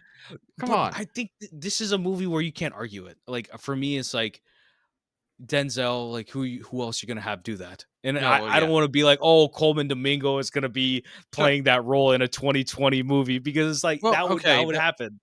I think that's a good discussion to have. Is there another black actor at that time who we think could have done that role? Morgan Freeman, but he's too No, old. no. Yeah, too old at that point. and he doesn't have that same fire. He's more of like that kind of. It would be a different movie. And then you talk about like, let's say Wesley Snipes. That's someone who came up in my head, and I'm like, That Wesley's that too. would He's Wesley got would too make much sense. sauce. Yeah, Wesley would make sense. I mean, outside of that, Will Sam Smith Jackson we've already wouldn't done. work. Will wouldn't work with Will Smith. Lawrence Fishburne maybe, but I don't know. He doesn't come off as a football coach to me. Carl Weathers probably could have done something with it. Ooh, Carl Weathers. Yes, yeah. No, RIP. RIP the Yeah. big man, because he could have done the crap out of that. This morning I was thinking about it. I was like, they should have had a dap up like he and Arnold had in Predator. I was like that's the only thing this movie's missing right there. Like that's I was thinking about Carl Weathers this morning. I you know, I this is He's way got going heart. off, but I kind of am disappointed we never got like the Eddie Murphy sports movie where he's like a head coach. I feel like there's a comedy It there ain't where late. he would have just It ain't too late. he still can. Yeah, he would have not this one specifically, but I feel like every like good comedy actor should do sports comedy, not that they make a ton of them anymore, but I feel like he would just nail it. Like a Longest Yard I remake, was put him in there. I was thinking about Robin Williams and Philip Seymour Hoffman, as we always do. I'm It's the second like pot of obviously bringing them Philip up. Seymour Yeah. Hoffman got Moneyball, but I Yeah. mean, did Robin get I don't know Oh, if he I got a don't sports know. movie. I'm gonna look that up At because I'm this not rate, we got to sure. throw Seth Rogen into a coaching role. Oh gosh. It says he was in something called The Best of Times. I've never seen that. It has Kurt It was the Russell too. best of times, and it was the worst of times. But I Kurt don't know if Russell he's has like he is in Miracle. this. It looks like a college movie. Miracle was good.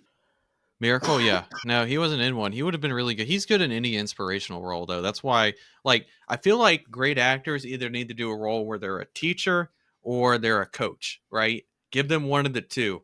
And Robin Williams did the teacher one because that is when you get to just come in and just like Paul Giamatti did in the holdovers recently, where you get Yeah, to come in and just you get the movie's on you, brother. Take the movie, go ahead and do it, you know? And that's exactly what he does. I don't know if actors feel this way, but I feel like actors in general have such a zest for their work that they inherently have to be inspiring, because if they're not inspiring, then you're not going to believe what they're saying, and their Yeah. entire job is to make sure that you believe what they're saying. And Denzel is one of the best to ever do that, man. I'm glad he did this movie. You talk about casting. If he didn't take the time to do this movie, because he did this, he did the Great Debaters. He directed the Great Debaters too, and he obviously has a reason for doing these things. He wants to have positive movies about for Black culture to have, and these movies matter. Yeah, we might watch some of these movies in school, but that's the whole point. Is that like this movie gets shared. And Denzel, he's made the R-rated dramas, he's made Glory and things like that. He's done Crimson Tide and everything else under the sun besides maybe a comedy. This might be Denzel's comedy, but like that, I mean, Yeah. props to Denzel. He's not my MVP for the movie. I'll say that much, okay? Hmm. Even though Denzel is always an MVP. Well, Soapbox. You got any soapbox takes about Remember the Titans, man? I've already kind of talked about it, but I just want to give my final take on this spiel that we need to give more grace to corny films that tackle serious subject matters. Like, yeah, Yep. Remember the Titans didn't solve racism, but like this movie was never going to do that. It's a feel good story about how sports brought together a town divided by race. It's okay that the movie wasn't Do the Right Thing because I don't think it ever sought to be that in the first place. At the end of the day, it's a Disney movie. It's supposed to be a movie that you feel good about. It's okay to have feel good movies that aren't like the most nuanced about a subject, and it's okay to enjoy them. And you don't need to feel bad about enjoying something that doesn't check all the boxes of what a movie about race is supposed to be. That's my soapbox on this, honestly. And that's what Three Idiots, the director who made that, it very much falls into the same line of work that he does. And I keep mentioning Forrest Gump because Forrest Gump is a good example of it. There's a movie called Patch Adams with Robin Williams and Philip Seymour Hoffman, where it almost the tear jerkier, like the emotionality of the movie almost gets a little too far into the emotion. Obviously, like Robin Williams brings such heart to that role, and he's great in the movie, but there's a fine line of like weaving one of these movies, and this movie does it right. And it's like this movie is 24 years old. Have we seen another movie like this? There's a lot of football movies that have come out that are good, but like I'm not watching like the Kurt Warner movie, and that's not gonna, That's a biopic more than a football movie, and it's like y'all aren't making good football This movies anymore. this We no, don't they're have. not. What's the last sports movie that we had that was actually good? Like Oh genuinely, god. Okay, we I wanna need look better this up sports now. movies, man. Like it sucks that we don't have good sports movies Because because I hope I it's not Moneyball. okay, No, we we just had had Creed. Challengers. We just had Challengers, and we just But had Iron Challengers Claw. is a whatever. It's a polyamory movie. It's not even a sports movie. Well, okay, true, but then, remember the time. I can understand the okay, it is about tennis. It is 100% about tennis, but it's kind of not about tennis. Like Remember the Titans is I think Remember the Titans is kind of not about football, but it is 100% about football though. Well, it's about how sports brings people together. That's important to talk about. I think in terms of just football, we haven't had a good football movie in a long time. In terms And of you talk about sports, I think Creed. we do get them. Yeah. Creed 1, 2, and 3 were really good, but they're about boxing, but they're not about boxing at the same time. Because it's about Donis and his struggles, and it's really good. Wait, we But just had a great football movie, 80 for Brady. what? I'm kidding, I'm kidding. Wait, what? What movie? Said 80 for Brady. I watched 80 for Brady, okay? I You did. did? Why? Because I support my women. You I got don't a know what else to problem, say. man. You got a this What? is like a drug I love addiction. all Why are you those watching 80 women. for Brady? All of those women are fantastic, and the worst Yeah, person in but that movie was Brady. watch any other movie with them. Like, Bro, you ain't rocking with Jane Fonda? I'll walk You I'll got a walk problem? I'll rock with one of her other movies, Not that one. Oh, you're gonna turn on Barbarella instead, or actually, Clute with Donald Sutherland. She was fantastic. They named the movie after Donald Sutherland's character, but it's her movie, and it's like, Yeah. what were y'all doing in the '70s? Like, y'all can't name a new movie after a woman because it's literally her movie. Oh, what was your soapbox? I recommend to everybody who listens, watch Remember the Titans again. It doesn't matter to me if you hate the movie or like you have lukewarm feelings about it, but like this movie is genuinely a good time and it's trying to push forward themes that I don't even think the Disney company would push forward nowadays. Like, Something I wanted to add, and I didn't know where to put it. The language they use in this movie, the racist language, oh Disney would shoot, never shoot. Disney would never put that in a movie today, especially a PG one. But I don't think it's a bad thing. Like I think having that, I think when you sugarcoat racism too much and don't put the language that was used by racists during the time, you start to create an alternate reality. And I think that you have to have that language in a movie like this, or otherwise you're sugarcoating it to a point. It's already a little sugarcoated the movie, but you're I sugarcoating it to a point where it's offensive. I think if you don't have the type of language that would have been directed at black people at that time. I wonder what Spike Lee thinks about it Oh, because he probably doesn't like it, and I don't blame he him. but I don't know about that. I think he would like it because he has a problem with Django Unchained, which I understand his problem. I don't agree with him, but I 100% understand his problem.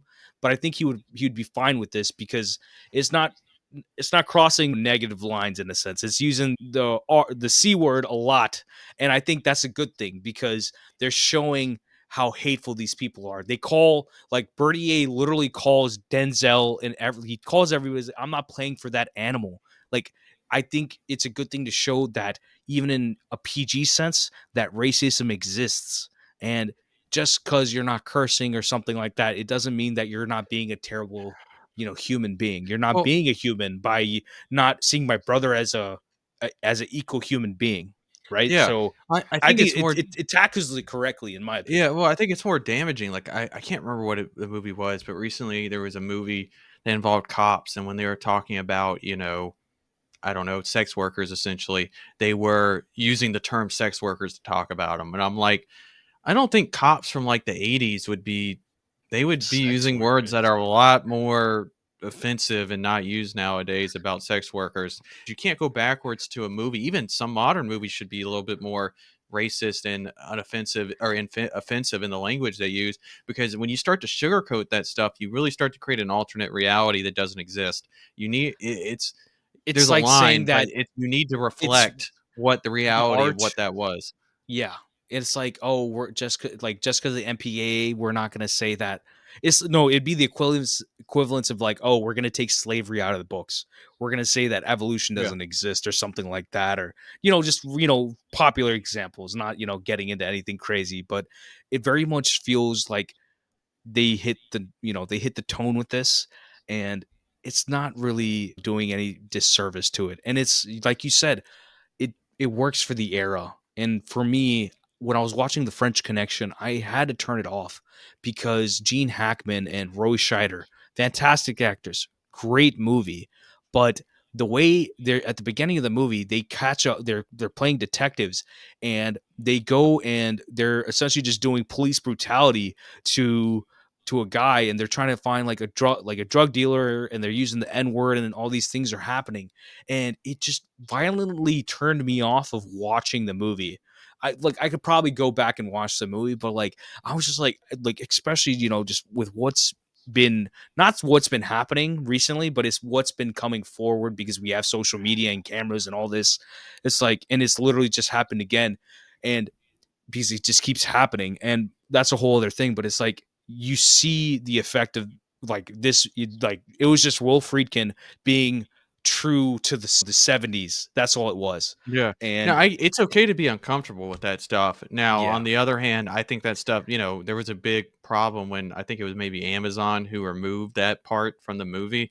And I think that's Yeah, that's wrong. unacceptable, completely unacceptable. I think that art is something that should not be tampered with to protect the what's the word? Like you said, it's sugarcoating. It's Yeah.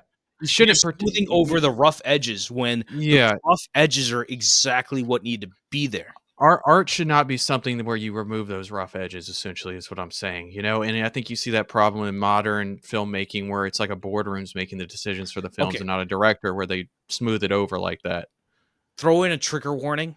I'm fine with that. They have like when you turn on, at least I think it's what is it? I think it's Disney Plus. When you turn something on, it'll show you what the rating is, right? Or they'll have little like Yeah. messages. Sure, throw that That's in a there. fine compromise, honestly, like, I'm okay That's with that. fine. But besides that, and even that can be like spoilers for a situation, which is I don't whatever. But like, yeah, do that. Don't Well, cut out scenes from your and if movie. and if the movie is truly offensive, then good, leave it there and let people watch it and make that decision. Don't make the decision for people what's offensive and what's not because you're gonna get it wrong. And with art, I'm always very protective of art, and this isn't even a political thing. This is kinda, this is just Censorship. I don't think art should be censored because I think that once you start doing that, it starts to become and I'm sure, I'm not even gonna clip this, put in a reel to be honest, because if someone's gonna No. see this and they're gonna get the wrong idea. So I just want to Yeah. say it here fully so people understand. I don't support language that, I don't support racist language. I don't support sexist language. I don't support any of that. I don't think it's cool to use. But what I do think is that movie is an art form and movies should reflect real people and real times. And to do that, you have to use stuff that's offensive because people in the world will say stuff that's offensive and vulgar and wrong. And if you sugarcoat movies, you're not properly reflecting reality in your movies. Then it just becomes, it becomes vanilla. And we're Yeah. not watching movies for vanilla. And funny Because enough, it becomes a Disney movie about race, which is this is a Disney movie about race, but they include all that. But if you look at anything in the last while from Disney, they steer away from it as much as they can. the only movie that they've made recently that kind of deals with it is McFarland USA with Kevin Yeah. Costner, where he's playing a coach for essentially an all Mexican cross country team, and they're literally I think they're children of migrant workers or like farmers and Mexican farmers, and they are on this running team, and there's a lot of adversity they have to deal with, just like this movie. It maybe doesn't hit as well as this movie, but it definitely is one recently that I would recommend to people. But even then, it's like, Disney's gotten a bit of, I mean, it's like you don't have to use racist terms against Mexicans to show that, that they're facing adversities from other people. It's very much a thing of like, oh, they have more money than you, they have more time than you. And then that means that these people have more opportunities, therefore, to be better at sports and things like that. And other I people, it's like this is the only way they can get out. Because we went to school with people that literally like they have physical abilities to where they can get scholarships and go to better schools, and that's going to help them. Yeah. I don't want to talk about this anymore because I'm just another white guy talking about racism. Yeah, yeah, yeah. This is probably all going to come out Let's talk. wrong. Let's talk about the board of white people, the Oscars. Let's talk. Yeah. Let's talk about white people. No, let's talk about the Oscars. So, Bro, this is 2000. So Yeah, this is the Gladiator year. So this is you the tell me Gladiator what's year. going on. Well, so yeah, I mean, honestly, we don't need to spend much time on this because I looked it up, and really, this probably shouldn't have won for anything. It didn't get any Oscar noms. It's the Gladiator year. Any category, for the most part, this would have been competing in. You Gladiator had a better score. Gladiator had a better Best Actor performance, probably a better director, and I don't even know if they won director for Gladiator, but it won Best Picture. Um, Soderbergh for Traffic. Okay. Oh, but you know what I mean? I just kinda glanced at it. I would Yeah. say maybe score and best actor should have been nommed. Those categories had room for Remember the Titans to get nom, but this movie was never gonna be a nominated movie. This was not made for that. This was made to be a family movie, surprisingly enough about racism, but a family movie that people were gonna go see in the theater. This wasn't trying to compete for awards. But I think it's better than most of these movies. You have a Crouching Tiger, Hidden Dragon. You Yeah, have that was that year Gladiator. too. Mhm. But these are movies I think I hold to the same standard. I think Gladiator is just a tad bit better than this. I've seen Gladiator much more than this, but it's like that's the level of work that's going because Gladiator is an emotional movie for me too. We're gonna talk about it this year, but yeah, it doesn't need to be at the Oscars, but it's more relevant than most of these movies will ever be. Put it that way, because no one's talking about Traffic and Aaron Yeah. Brockovich. If I'm talking about Steven Soderbergh, I'm talking about Oceans. Okay, I'm talking about Logan Lucky. Well, for a football comparison, though, the Oscars are interesting maybe because it's a Hall of Fame, and Hall of Fames in sports usually get it wrong. But what's interesting is seeing their decisions and then debating them, and it kind of keeps the debate about art alive in some ways. And so that's why we go over it here. But this is just not one that makes sense in the Oscar conversation. This is not an Oscar type And movie. we'll talk about it when we get to Gladiator. But Hans Zimmer, Ennio Morricone, John Yeah, Williams are it's a nominated. goaded list. Even the cinematographers is a goaded list. So Hmm. it's like It's a good list. we'll talk about it when we get to it. So on to legacies because this movie, there's a lot of interesting people in this movie. I'm gonna go right off the top with Bose Yakin, who is the director of this movie, and I'm probably butchering his name. But this man he's a pretty decent, like he's got some good juice. He had this movie Safe with Jason Statham action movie. He wrote Now You See Me, like the magic movie. He's got some interesting like writing credits and he's got some interesting directing stuff, but it's nothing too crazy. I think this is his best movie. We already talked It about it oh, was by far, it's what? his best movie, dude. Like, I'm sorry, I know you like Safe, but I'm looking at the movies that he has, and this is like Yeah, I usually I know. say, "Good This man, is this this is he's." like one for the books. Like no one's gonna come back and Yeah. probably watch any of his other movies, but like Remember the Titans might be one of the biggest movies, like one of the thousand movies that's like really rewatched, and it's deservedly so. Yeah, this one probably made him enough movie for the rest of his life on or made him enough money for the rest of his life, I would hope, because, He yeah, probably didn't make he's enough money, but he got him enough sales. Like, oh, it's the guy who did Remember the Titans. So it's like it gets him in the room. No, but literally, that's what it has to be, right? Yeah, that's what it has to be. You know, I kinda accidentally already talked about everything I was gonna talk about during Legacies. The only thing I would wanna add is what I already said is that Denzel just joins a long line of football coach performances, which I think is like a cool little if I owned the movie Hall of Fame, let's say that existed, I would have a wing of the Hall of Fame dedicated to head coaches in movies, like head coach performances. And Denzel would be there with Gene Hackman and James Caan and Henry Lee Winkler and Al Pacino and Sam Jackson. Like that would be a wing of my Hall of Fame. Not The Rock and the Gridiron Gang. That doesn't work. No, it has to be good. And even like when I say Henry Winkler, I said that a little bit in jest because it's not like a good head coach performance. It's just a funny movie and a funny Waterboy's performance. fantastic. It is a fantastic movie. And if we almost could have just done that instead of this on the pod and That's it some would have been high fine quality too. H2O. But Yeah. this is Denzel.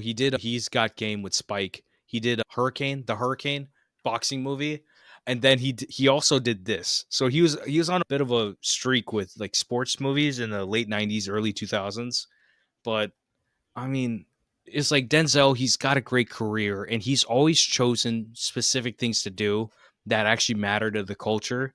And this is one of those special movies. Even I think he did Training Day after this, Antoine Fisher, John Q, which underrated movie. But he's done so many interesting things that relate to culture, whether they need to or not. And Denzel will always be the GOAT for that. Like, Denzel has the best legacy out of all these people because he's one of the people that we actually like. People, if you say Denzel, I don't even have to say Denzel Washington. It's Denzel. Everybody knows Denzel.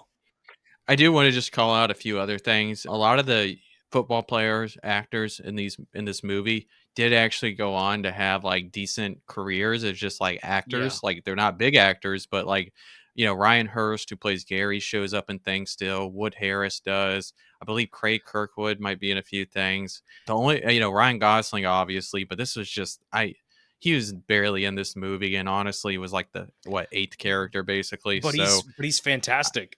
Like, even in the little moment of when they're singing like "Ain't No Mountain High Enough" in the locker room, and he's just like, you like, know just you can do it. it's I'm a like, little this it's is he's a very little Ryan. he's a little too Mickey Mouse Club. I don't know. It just doesn't. I honestly like. I feel like his performance in this doesn't actually make sense to me. But also, like, he wasn't given much to do, Oh so I'm yeah. not gonna hold. At the Yeah, beginning, he's like, "Oh, the kid, something happened. The kid got shot," and like they're rolling up to like essentially like try to like be they're being the racist trying to beat up people. That's the yeah. beginning of his role. I was like, "Whoa, I forgot Yeah, about this." it's kind of a weird, but so I did want to say Hayden Panettiere. She actually did pop off a little bit after this. She was, I think, in Oh was it yeah, Nashville? Was that the TV show that she was in that was pretty big? She also had some roles in like I Love You, Beth Cooper, and a few others. She didn't like pop off huge, but she did have some like successful stuff, and Scream. has had a solid Yeah. career. Scream, Oh yeah. yeah. So But I Wood Harris, props. Wood Harris is in he's in the Creed movies, and he's the Okay, coach that I'll send you the clip. He's the one that's training. He's training Donis. He's treating Donnie when Rocky leaves, and he's like, "Oh, he's like, are you ready?" He's like, we'll see." And he's pulling out a little bit of that Coach Boone in that moment. I'll show you the clip because the clip is fantastic. The one that surprised me was Ryan Hurst because I've seen Ryan Hurst in 4 or 5 different shows, and I didn't realize it was him. Like, that's okay. like, he has full on beard and full on like long hair that you would not recognize this man because I he kind of looks actually like a need to dude look from him up. because like he looks like the guy from Sons of Anarchy, and he is in Sons of Anarchy, but like he looks like a guy who would ride a motorcycle. That's his vibe, and I'm talking about. I watch a lot of really like different stuff. He's been in SWAT. He plays a character's brother in that. He's in Bates Motel for a really good stint. He's had a lot of like random like TV roles. He was in House among all sorts of other stuff, and I'm just like, oh yeah, I know this guy. I didn't realize I knew the guy, but I do know the guy. So I'm just glad Yet he's getting work. another He's a yet great another actor. great actor that was cast in Saving Private Ryan. I mean, that has maybe one of the most stacked top to bottom casts of all time. It's pretty insane. Yep. Of just like people showing up for stuff. Like you got Giamatti just showing up and Ted Danson just showing up, like stuff like that.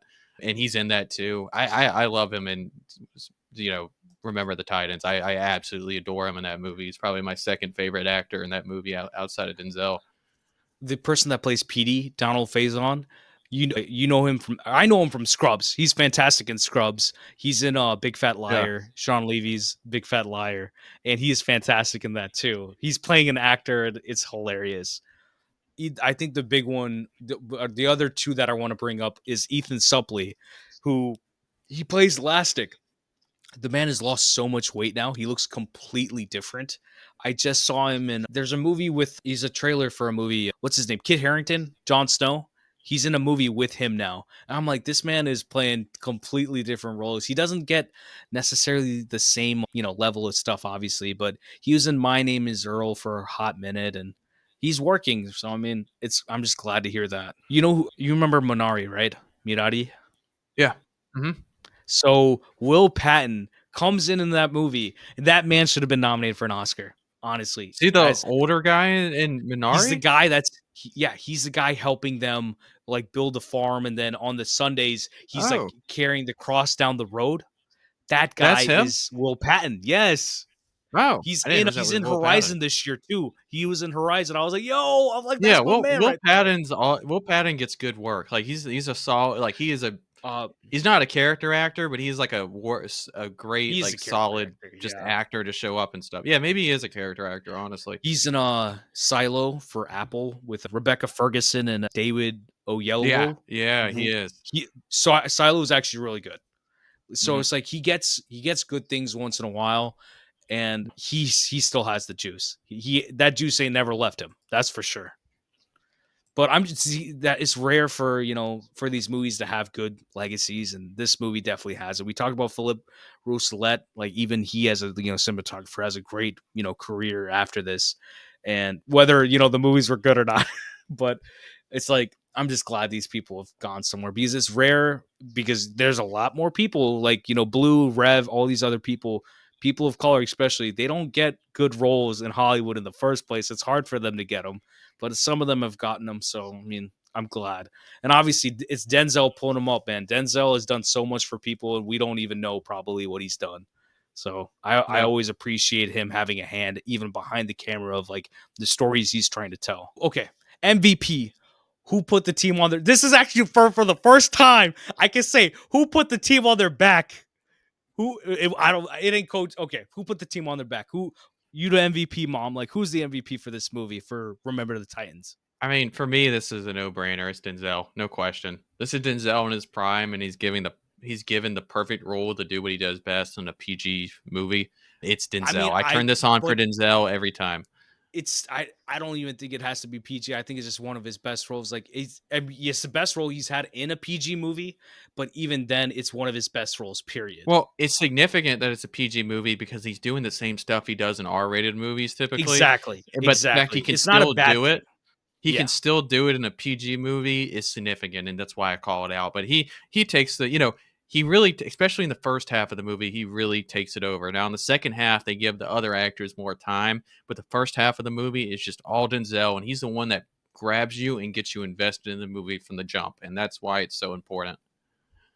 That's interesting because it's like this is essentially like a Marvel movie, except they invest you Don't within say Boone that. and the no, no, no. It's a Don't say Marvel that. movie in the sense that like this is a movie with a bunch of cornball stuff that actually is genuine and it has a whole bunch of characters, but it uses the elements of music, it uses the elements of of a fantastic script, it uses fantastic actors, and all of that comes together to make a lasting effect of a movie, which I don't think Marvel has been able to do, even though they have the same amount of they have this production company. They have the same level of directors. They have the same level of stuff. They have more money, but they can't make Remember the Titans, man. We They ain't can't got soul record power. we can't record a pod right after you saw a Marvel movie My again. We can't bad. do Hey, it. We see, can't do that. people can love Deadpool, Wolverine as much as they do. Is no problem with me.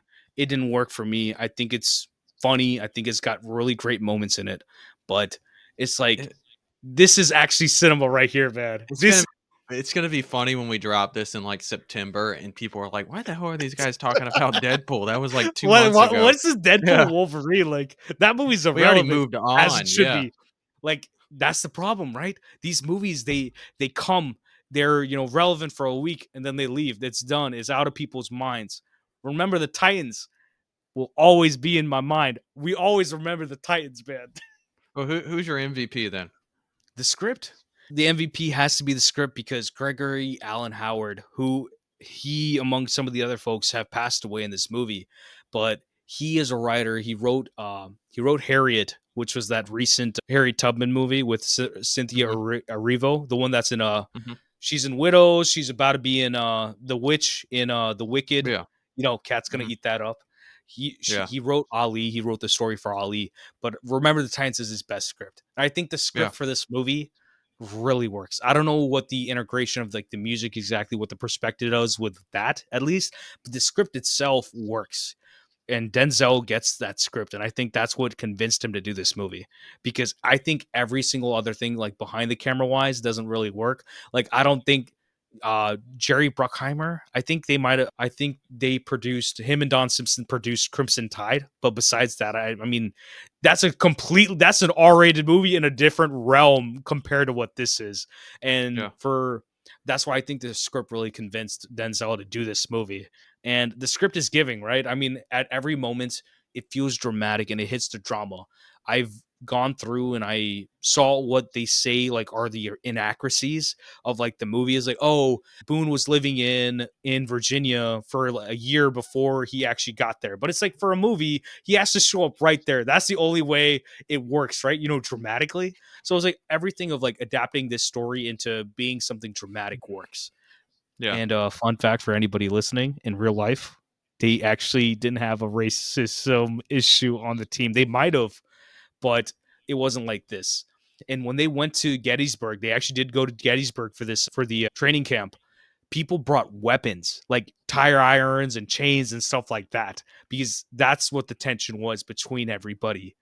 So it's like they it almost feels like they were sugarcoating what happened in real life, but it's like the movie doesn't feel that sugarcoated. It actually brings up the elements and it tries to make a story that's compelling. And the script is, I mean, the script works. I mean, like, I don't know. You have Moneyball. I think that's the best script for any sports movie besides Rocky. Okay, I was about to say, yeah, you got to throw Yeah, Rocky in there. Rocky. Yeah. You have Rocky. You have Remember the Titans. You have Creed and Moneyball. That's like four. I might have one that would come up We're probably later. missing one, but yeah, I think that's right. Like, you can put Raging Bull in there and stuff No, like that I'm gonna too. put Waterboy up in there. I'm gonna put Happy Gilmore, which are actually good movies because they have sports movies, and we're gonna talk about those later. Because like Adam Sandler's comedies used to be fantastic, man. Those two are There's legitimately fantastic Hey, movies. if anybody's listening to this, I'm trying to convince Vikash to do Hubie Halloween for Halloween, No, and no, okay. And you know what? Like someone like Tasha, she loves scores, but she loves Hubie Halloween, and I'm like, no, I watched the hey, movie. I watched it for the Yeah, second time last year, and you know what? It's way better than I remember. It's funny. You just gotta remove that part of your brain that is critical and just enjoy I, it. that's fine. I do that all the time. I did it with Deadpool, but like, but like, I don't know. It worked. It was fine. I mean, it is what it is.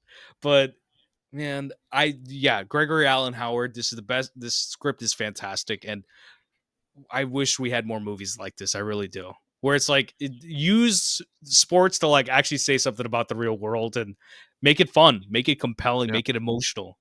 And I don't know where people are going with movies. Like, come on, y'all. Like, they got the budgets to make these movies, man. And I think this is a $30 million movie. It's not exactly like some super expensive movie. I think it might be Jerry Bruckheimer. He's like the low key MVP of like Jerry Bruckheimer's productions for the most part. He might have some misses, but the man, when he hits, he's Yeah. hit so many times. Bad Boys took a risk on Michael Bay, Will Smith, Martin Lawrence. It's a hit. Beverly Hills Cop. Like you can go all the way back and come all the way to today. He still has his credits on, like freaking Top Gun Maverick. It's still one of the, the better movies of the last 10 years. Yeah. So, but I'm talking about a bunch of movies. Do you have any recommendations for this movie? Yeah, so actually, I'm doing something a little different because I didn't want to just recommend go watch another football movie or another Denzel movie. So I would We say, are Marshall. yeah, I would say just in terms of companion movies, if you have any interest in the sport of football and telling stories in the sport of football, go watch any of the ESPN 30 for 30 docs. 30 for 30. Those are some of the best sports docs ever made. The Best That Never Was is a good one. The one about SMU and the death penalty, we call it the death penalty. It's that the program was suspended for a whole year.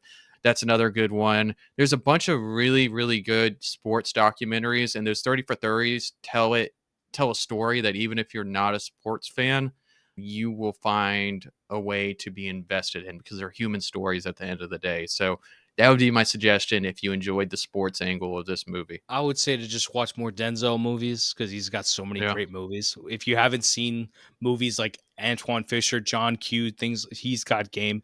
He's got plenty of movies that are fantastic. I'd recommend Minari. That's from 2020. Fantastic movie. Will Patton's in it for like 15 minutes, but the movie is fantastic. Twisters just came out. It's that same director. Very small movie, intimate movie, but it's emotional story. Fantastic movie.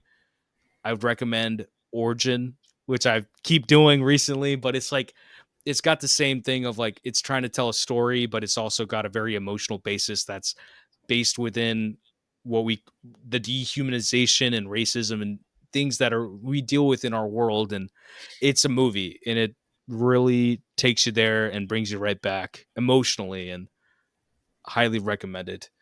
And obviously, like I said, rewatch Remember the Titans. That's all it Yeah. is. Just rewatch this movie. If y'all thought that y'all think this movie's good, go watch it again because I think it might be better. I think it ages well. Like this is one of those movies where it's like this, like you said, if it was corny and it wasn't good, we wouldn't be talking about it 24 years later. But this is a movie where it's like people put this on in classes, and this is one of those movies where it's like, yeah, like that's one of the better movies I saw in a classroom.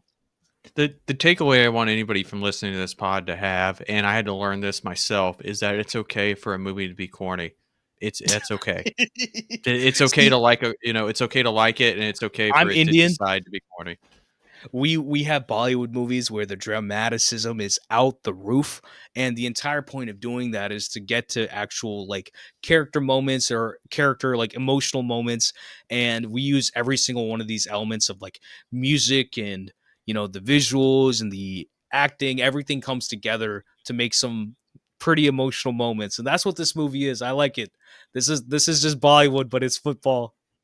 Now we gonna make the football. They're gonna make. They're even dancing in this movie. This is a Bollywood movie. Remember the Times is a Bollywood That movie. should have That's been what your it hot is. take. Alrighty, peace and love, y'all. We'll see you next time. Get ready for the new NFL season, NCAA. We're gonna have some fun this year. Bye. See ya.